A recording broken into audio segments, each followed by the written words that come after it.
the ultimate goal that these people have in mind is the goal to create a one world government run by the banking industry, run by the bankers, and they're doing it in sections. The European currency, the euro, and the European Constitution is one part of it. Now they're trying to do it in America with the North American Union, right? And they want to create a new currency called the Amero, right? And the whole agenda is to create a one world government where everybody has an RFID chip implanted in them. All money is to be in those chips, right? There'll be no more cash. And this is giving me straight from Rockefeller himself. This is what they want to accomplish. And all money will be in your chips. And so instead of having cash, anytime you have money in your chip, they can take out whatever they want to take out whenever they want to. If they say you owe us this much money in taxes, they just deduct it out of your chip digitally. Total control. Total control. And if you're like me or you, and you're protesting what they're doing, they can just turn off your chip. And you have nothing. You can't buy food. You can't do anything. It's total control of the people. And that chip's connected to a database that has your purchasing records, what you do, what everything, you sell. Everything is in there, you know? And so they want a one world government controlled by them, everybody being chipped, all your money in those chips, and they control the chips, and they control people. And you become a slave. You become a serf to these people. That's their goal. That's their intentions. Eric, can you be specific about when you met Rockefeller, how it happened in these discussions? I met Rockefeller through a female attorney I knew who called me up one day and said, one of the Rockefellers would like to meet you. I had made a video called Mad as Hell, and he'd seen the video and wanted to meet me and knew I was running for governor of Nevada. So sure, I'd love to meet him. And I met him and I liked him, and he was a very, very smart man. And we used to talk and share ideas and thoughts. And he's the one who told me 11 months before 9/11 ever happened that there was going to be an event. Never told me what the event was going to be, but there was going to be an event. And out of that event, we were going to invade Afghanistan to run pipelines from the Caspian Sea. We were going to invade Iraq, you know, to take over the oil fields, establish a base in the Middle East, and make it all part of the New World Order. And there's going to be this war on terror, which is no real enemy, and the whole thing is a giant hoax, you know, but it's a way for the government to take over the American people. 9/11 was done by people in our own government and our own banking system to perpetuate the fear of the American people into subordinating themselves to anything the government wants them to do. That's what it's about, and to create this war, this endless war on terror. And that's why and that was the first lie. And the next lie was going into Iraq, you know, to get Saddam Hussein out with his weapons of mass destruction.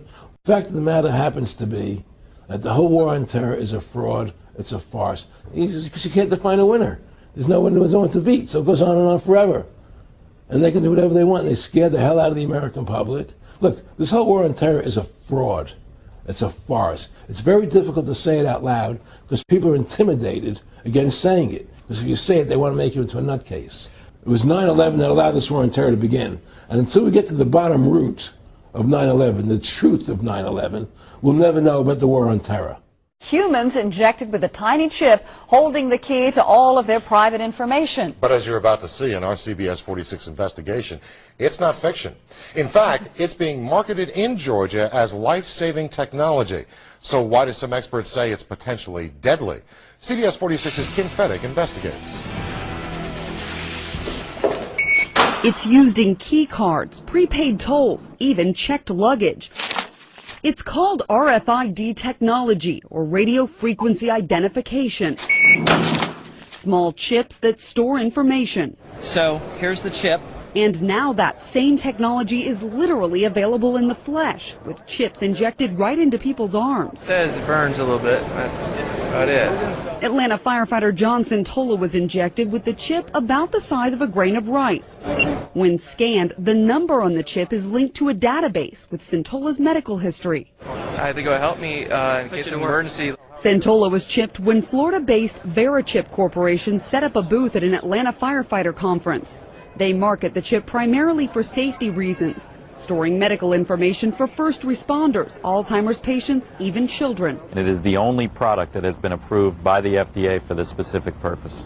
The FDA approved the use of chips in humans in 2004, but since then it's caused quite a bit of controversy with some consumer groups, concerned about privacy, even health concerns. These are very powerful tools, especially if they fall in the hands of somebody with political ambitions.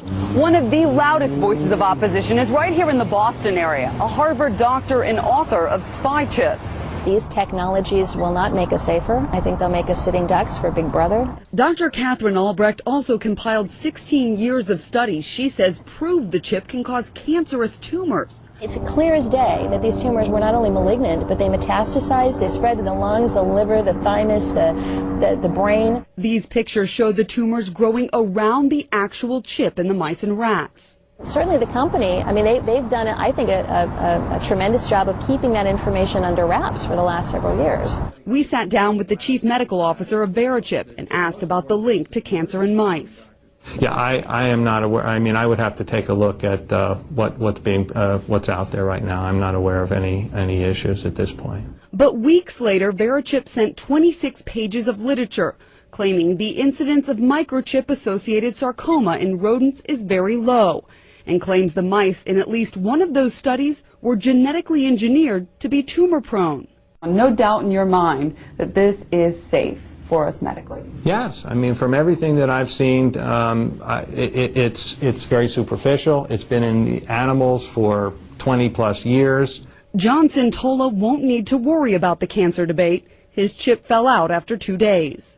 Would you get it again? I would not get it again. You know, what's the end goal? And he said the end goal is to get everybody chipped, to control the whole society, to have the bankers, the elite people, you know, the bankers and some governor controlling the world. And I said, all the people in the Council on Foreign Relations believe this way you do? He said, no. You know, most of them believe they're doing the right thing. A lot of them believe it's better off being socialistic. You know, we have to convince people that that socialism is really capitalism. Because America's becoming a socialist country. It's a communist country today.